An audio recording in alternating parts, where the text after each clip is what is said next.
স্ত্রী বা অন্য কোনো সাধারণ স্ত্রীলোক উপস্থিত ছিল না। আম্মাজান খাদিজা রাদিয়াল্লাহু তাআলা আনহা সম্পূর্ণ একাকী নিঃসঙ্গ অবস্থায় তীব্র যন্ত্রণায় ঘরের কোণে ছটফট করছিলেন। নিরুপায় হয়ে তিনি তার এক বিশ্বস্ত দাসীকে দ্রুত মক্কার কুরাইশ বংশের আত্মীয় স্বজনদের নিকট পাঠালেন, যাতে তারা এই চরম বিপদের সময় ঘরে উপস্থিত হয়ে তাকে একটু সাহায্য করতে পারে। কিন্তু দাসী যখন কুরাইশ নারীদের দ্বারে দ্বারে গিয়ে আম্মাজান খাদিজার আসন্ন বিপদের কথা এবং প্রসব বেদনার কথা জানালো, তখন সেই কুরাইশ আত্মীয়রা চরম নিষ্ঠুরতা ও সংকীর্ণতার পরিচয় দিল। তারা আসন্ন বিপদের কথা জেনেও কোনো সহযোগিতার হাত প্রসারিত করল না। এর একমাত্র মূল কারণ ছিল আম্মাজান খাদিজা রাদিয়াল্লাহু তাআলা আনহা আরবের প্রাচীন মূর্তি পূজা ও গোত্রীয় কুসংস্কার ত্যাগ করে সত্য ধর্ম ইসলাম গ্রহণ করেছিলেন। সত্যের পথ বেছে নেওয়ার অপরাধে মক্কার কুরাইশ সমাজ তাকে সম্পূর্ণ একঘরে করে দিয়েছিল।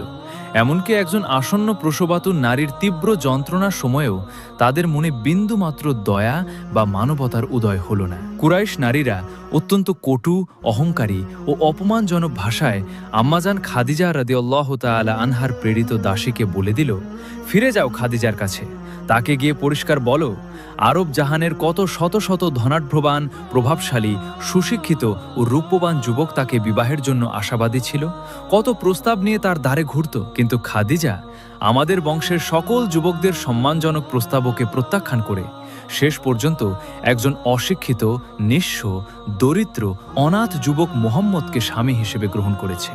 সে এই কাজের মাধ্যমে আমাদের গোটা বংশের মুখে চুনকালি মেখে দিয়েছে, আমাদের মর্যাদাকে ধুলোয় মিশিয়ে দিয়েছে।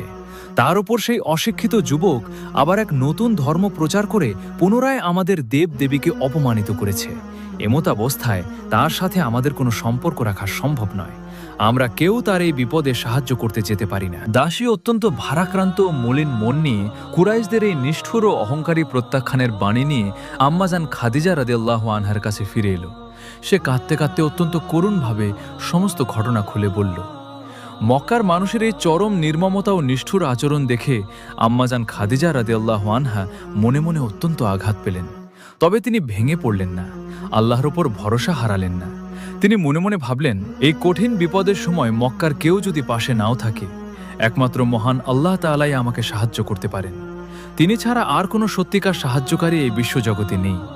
তিনি ইচ্ছা করলে মুহূর্তের মধ্যে বান্দাকে যে কোনো বিপদ হতে রক্ষা করতে পারেন, আবার ইচ্ছা করলে বিপদের অসীম গহ্বরেও ফেলে দিতে পারেন। আম্মাজান খাদিজা রাদিয়াল্লাহু আনহা যখন গভীর আকুতি নিয়ে মনে মনে এসব চিন্তা করছিলেন, ঠিক তখনই তার অন্ধকার ঘরখানায় এক অবিশ্বাস্য অলৌকিক মুজিজা ঘটে।